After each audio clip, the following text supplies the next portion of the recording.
এখন আমি রয়েছি বান্দরবান জেলার লামা উপজেলার একটি বিস্তীর্ণ জঙ্গল এলাকায়। হাই বন্ধুরা, আপনাদের স্বাগতম আমার নতুন ভিডিওতে। আমি এখন হারিয়ে গেছি জঙ্গলের একটি মাঝখানে এলাকায়। আমি আপনাদের দেখাবো কিভাবে জঙ্গল থেকে ফিরে আসতে হয়। এই মুহূর্তে আমি জঙ্গলে হারিয়ে গেছি, আর দেখাবো আপনাদের কিভাবে সার্ভাইভ করে বেঁচে থাকতে হয়। আসুন আমার সাথে। এই বিস্তীর্ণ জঙ্গলে খুব তাড়াতাড়ি আমার পা চালাতে হবে।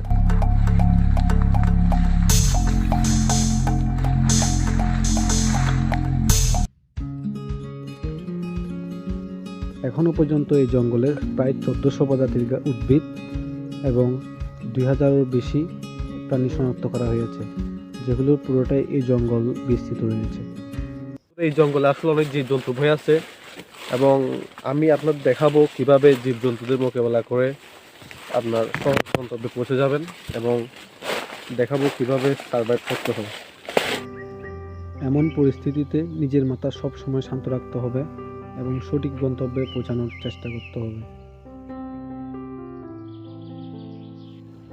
দেখে যান, আমি কিছু একটা খুঁজে পেয়েছি। আসলে এগুলো হচ্ছে হাতির মল, যেগুলো জঙ্গলি হাতি। এই মলগুলো কয়েকদিনের পুরনো এবং কিছুটা স্যাঁতস্যাঁতে এখনও রয়েছে, তাই আমাদের অনেক সতর্কভাবে পথ চলতে হবে এবং চারদিকে দেখে শুনে পা রাখতে হবে।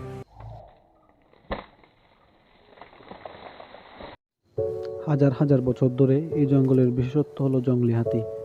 এই হাতিগুলো মাইলের পর মাইল এক জায়গা থেকে অন্য জায়গায় চলাফেরা করে। এরা হলো নিশাচর প্রাণী। এরা শুধুমাত্র রাতের বেলায় তাদের খাবার সন্ধানে বের হয় এবং আশেপাশের গ্রাম, যেগুলো জঙ্গল আশেপাশের গ্রাম, সেগুলোতে তারা তাণ্ডব চালায়। প্রতি বছর এই জঙ্গলে গড়ে 2 থেকে 3 জন মানুষ হাতির আক্রমণে শিকার হয়। তাই এসব জঙ্গলি পরিবেশে অবশ্যই সতর্ক থাকতে হবে, না হয় যে কোনো বিপদের সম্মুখীন হতে হবে আপনাকে। এখন আমরা যাব হচ্ছে একটি খোলামেলা জায়গায়, আর কিছু খাবার জোগাড় চেষ্টা করব, দেখি পাই কিনা জঙ্গলের পরিবেশে। তো চলুন, আসুন দেখি যাক কি পাওয়া যায়।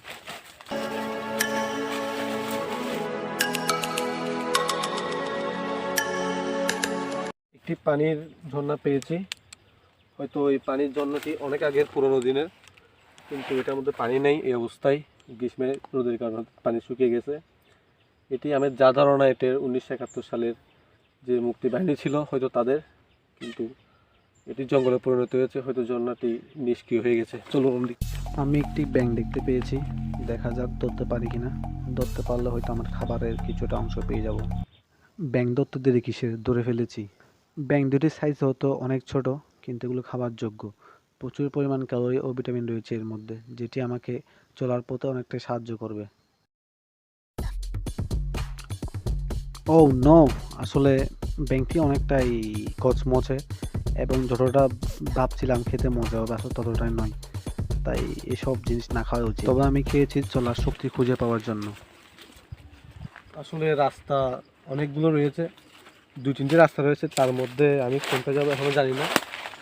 তবে যতটা সম্ভব আমি যাব ঠিক পূর্ব দিকে, কিন্তু পূর্ব দিক কিন্তু আমি বুঝতে পারছি না। তাই এই মুহূর্তে আমি যা করব তা হচ্ছে সূর্যের সাহায্য নেব, এবং দেখা যাক কিভাবে সূর্যের সাহায্য নিয়ে আমি দিক নির্ণয় করতে পারি এবং সেদিক অনুসারে আমি যেতে পারি।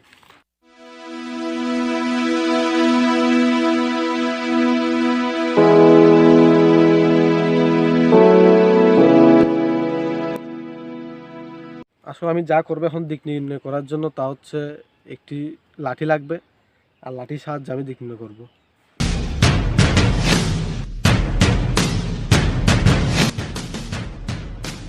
আসলে আমার সাথে একটি ছুরি আছে, আমি ছুরি দিয়ে কাজ করব এখন। দেখা যাক কি করা যায়। প্রথম আমার একটি লাঠি লাগবে।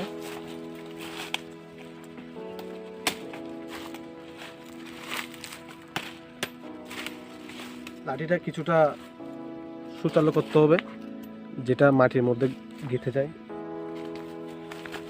আসলে একটু পরিষ্কার জায়গা লাগবে, তো যেটা সাহায্যে আমি দিক নির্ণয় পরিবর্তন করব। তা হচ্ছে এদিকে লেগেছি, মানে সূর্য। আসুন দেখা যান, আসলে এটা হচ্ছে সূর্যর ছায়া, লাঠির ছায়া, আর সূর্য আছে এদিকে, তার মানে ছায়াটা এদিকে।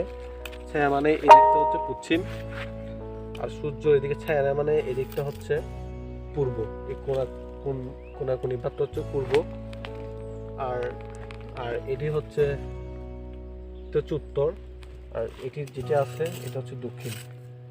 তো আমি এই মুহূর্তে যাব পূর্ব দিকে, মানে এদিকে যাব, সোজাসুজি যাব। চলুন।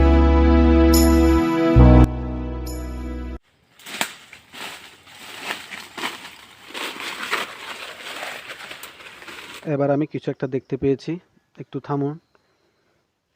আমি আপনাদের পরিচয় করিয়ে দেব এই গাছটির সাথে। এই পাতাটি দেখতে আসলে যতটা সুন্দর মনে হচ্ছে, তার গুণ সম্বন্ধে জানলে আপনারা এখন অবাক হবেন। এই পাতাটি একটি বিষাক্ত গাছ। আসলে পাতাটি হচ্ছে এমন একটি টক্সিন যেটি আপনার শরীরে লাগলে সঙ্গে সঙ্গে শরীরে চুলকানি শুরু হবে, এবং যেই জায়গায় লাগবে সে জায়গায় এক ধরনের বিচি বিচি জাতীয় কিছু একটা হয়ে যাবে। কিভাবে চুলকানি হয় আমি আপনাদের দেখাচ্ছি। পাতা যদি আমি এভাবে ঘষি, অল্প কিছুক্ষণের মধ্যে দেখবেন আমার হাত লাল হয়ে যাবে, এবং এই মুহূর্তে দেখতে পাচ্ছেন যে আপনারা হাত লাল হয়ে গেছে, এবং সাথে সাথে এই পাতাটি আসলে অনেকটাই টক্সিন জাতীয় পাতা, যেটি আমার হাত লাল করে দিয়েছে এবং কিছুটা চুলকানি ভাব হচ্ছে এবং আমার যন্ত্রণা করছে। তাই যতটা সম্ভব এই পাতা থেকে দূরে রাখার চেষ্টা করবেন। এবং এই পাতা চেনার নিয়ম হচ্ছে এই পাতা খাস কাটা, এটি পাতার মতো লতা গাছ জাতীয় পাতা, তাই এই পাতা থেকে দূরে থাকার চেষ্টা করবেন।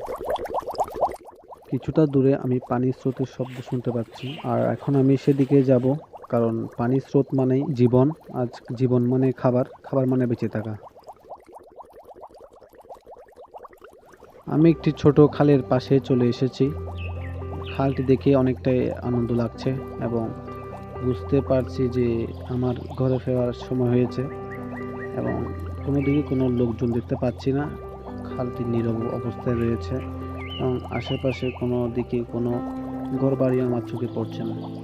এই মুহূর্তে আমি যা করব তা হচ্ছে একটি তাঁবু বানাবো, এবং এখানে যথেষ্ট পরিমাণ রোদ থেকে বাঁচার জন্য আমাকে তাঁবু বানাতে হবে, এবং খালের কিছু অংশে আমি শিকার করার চেষ্টা করব। যে কোনো গাছ দিয়ে তাঁবু বানানো যায়, তবে আমি এখন আপনাদের সামনে যে গাছটি দেখাচ্ছি এটি হচ্ছে এক ধরনের ফ্লেক্সিবল গাছ, যেটা দিয়ে খুব সহজে তাঁবু বানানো যায়, এবং খুব সহজে এটি দিয়ে অন্যান্য কাজও করা যায়। তাই আমি এই গাছটি সিলেক্ট করব। প্রথমে আমি যা করব তা হচ্ছে এরকম কতগুলো গাছ সংগ্রহ করব, এবং সে অনুসারে আমি একটি নির্দিষ্ট ফ্রেম দিয়ে একটি তাঁবু তৈরি করব।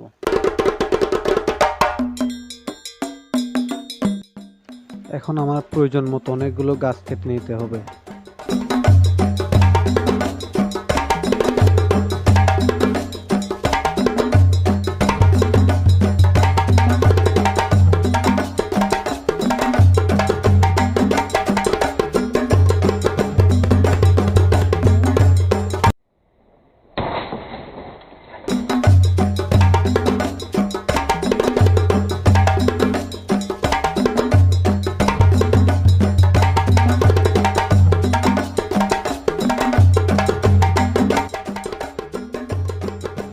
এই জিনিসগুলো সুচালু করতে হবে, কারণ সুচালু ছাড়া এই জিনিসগুলো এখানে গর্ত করা খুব কঠিন হয়ে যাবে। তাই আমি সুচালু করবো, এবং চারদিকে 4টি খুঁটি দেব, এবং তার উপর দিয়ে কিছু পাতা দেব, যে যার কারণে রোদের তীব্র কিছু একটা কমবে।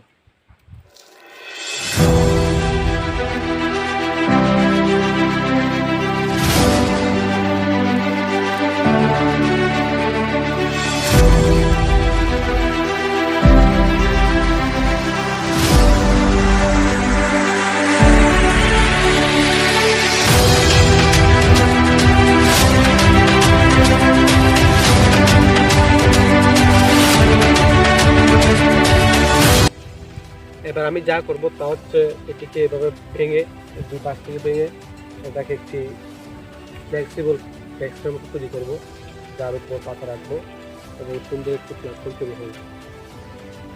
আমার গাছ দুটিকে দুই দিকে ভেঙে এমনভাবে বাঁধতে হবে যাতে কোনো বৃষ্টি বা বাতাসের কারণে আপনার যে ঘর তৈরি করবেন তার যেন কোনো ক্ষতি না হয়, তার জন্য দুই দিকে বাঁধতে হবে।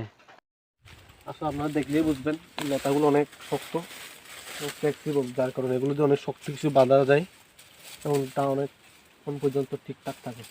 তাই আমি এগুলো সংগ্রহ করবো এখন।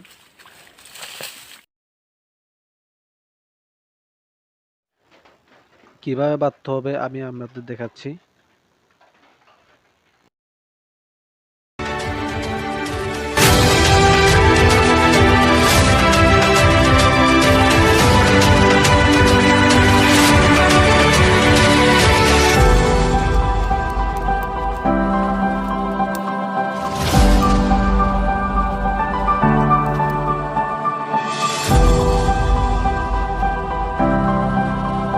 ছাউনি ঠিক করার জন্য উপরে দুটি এভাবে গাছ দিতে হবে যাতে আপনি ছাউনিটা ঠিক থাকে।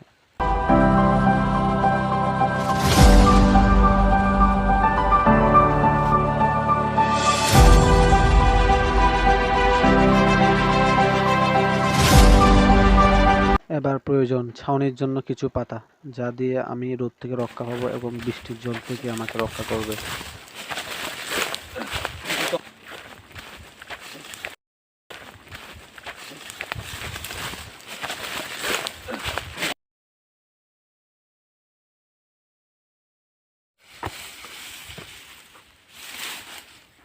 এই গাছগুলো দেখতে পাচ্ছেন পাম ট্রির মতো দেখতে। আসলে এগুলো দিয়ে উপর ছাউনি দিলে বৃষ্টির জল আটকাবে এবং কিছুটা রোদ থেকে আড়াল করা যাবে নিজেকে, তাই আমি এগুলো দিয়ে ছাউনি বানাবো। আমি এবার আড়াই দেবো যাতে আমার শেপ, যেটা ঘরের শেপ যেন ঠিক থাকে, তা আমি এবার আড়াই করে দেবো।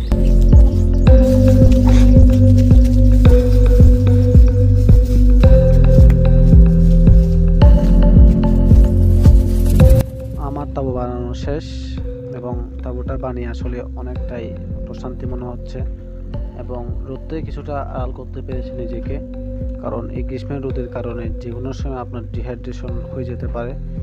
তাই এখন আমি যা করব তা হচ্ছে, আমি খুবই ক্ষুধার্ত এবং আমি যা করব এই খালের যে মাছ বা ব্যাঙ রয়েছে তা কিছুটা শিকার করার চেষ্টা করব, কিন্তু খালি হাতে কোনো কিছু শিকার করা সম্ভব হবে না, কারণ এই খালে অনেকটাই গভীরতা রয়েছে, যার জন্য আমি খালি হাতে কোনো মাছ বা ব্যাঙ শিকার করতে পারবো না। তাই চেষ্টা করব যাতে কিছু একটা তৈরি করব যাতে করে আমি হাত ছাড়াই যে কোনো মাছ বা ব্যাঙ শিকার করতে পারি। আমি বর্ষার মতো কিছু একটা তৈরি করব যেটি দিয়ে হাতের স্পর্শ ছাড়াই যে কোনো মাছ বা ব্যাঙ শিকার করা যায়। এখন আমি তাই করব। বর্ষা তৈরি করার জন্য সর্বপ্রথম একটি বাঁশ প্রয়োজন, যেটা দিয়ে আমি মাছ শিকার করব। তাই এখানে প্রচুর পরিমাণ বাঁশ রয়েছে জঙ্গলের আশেপাশে, তাই আমি এই ধরনের একটি বাঁশ দিয়ে বর্ষা তৈরি করব।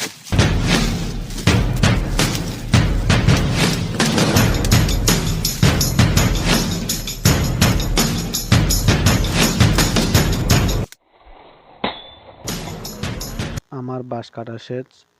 আমি এখন যা করব তা হচ্ছে বাঁশটিকে মাঝখান দিয়ে ফালা ফালা করে একটি বর্ষার মতো তৈরি করব, যেটি দিয়ে ব্যাঙ শিকার করা যায়।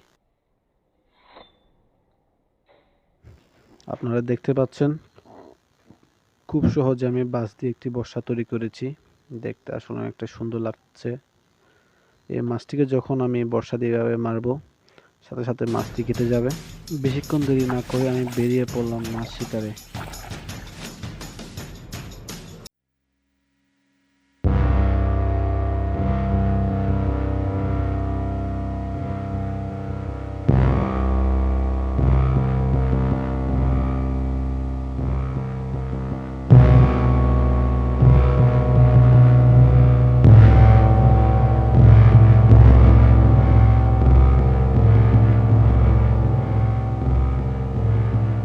আসলে মাছটি পালিয়ে গিয়েছে, কারণ এখানে অনেকটাই পানি, তার কারণে মাছটি ধরতে পারছি না আমি। অন্যদিকে গিয়ে দেখা যাক, হয়তো ওদিকে একটু পানি কম রয়েছে, আমি দেখি ওদিকে গিয়ে কি পাওয়া যায়। এদিকে আসুন, খুব আস্তে।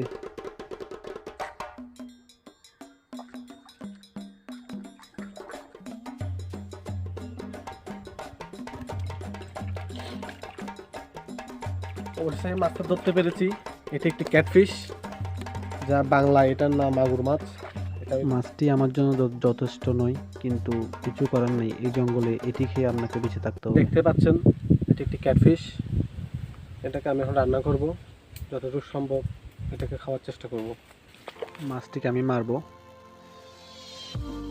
এবং মাছটিকে মেরেছি। এখন আমি মাছটি যা করব তা হচ্ছে মাছটিকে পরিষ্কার করে রান্নার উপযোগী করে তুলব। আমার কাছে আগুন ছিল, তাই আমি মাছটিকে রান্না করা শুরু করে দিয়েছি।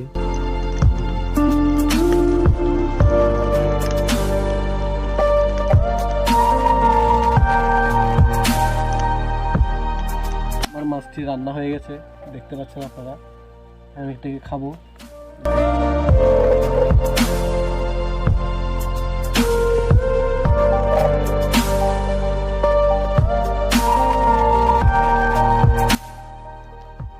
অসাম একটি খাবার হয়েছে। তো দেখতে পাচ্ছেন মাছটা খুব সুস্বাদু এবং মজাদার। আমি খেয়েছি অনেকটাই, সবটা খেয়ে নেব এখন। একটু দূরে আমি হঠাৎ শুনতে পেলাম যে একটি ইঞ্জিন চালিত নৌকা আমাদের দিকে আসছে। যত তাড়াতাড়ি সম্ভব জঙ্গলের ভিতর দিয়ে দৌড়ে আমি বোটটির কাছে চলে গেলাম। এখন দেখতে পেলাম একটি বোট। অবশেষে আমি নৌকাটির কাছে চলে এলাম আর দেখতে পেয়েছি কিছু লোক নিয়ে একটি নৌকা আমার দিকে আসছে। হ্যাঁ, তারা আমাকে দেখতে পেয়েছে।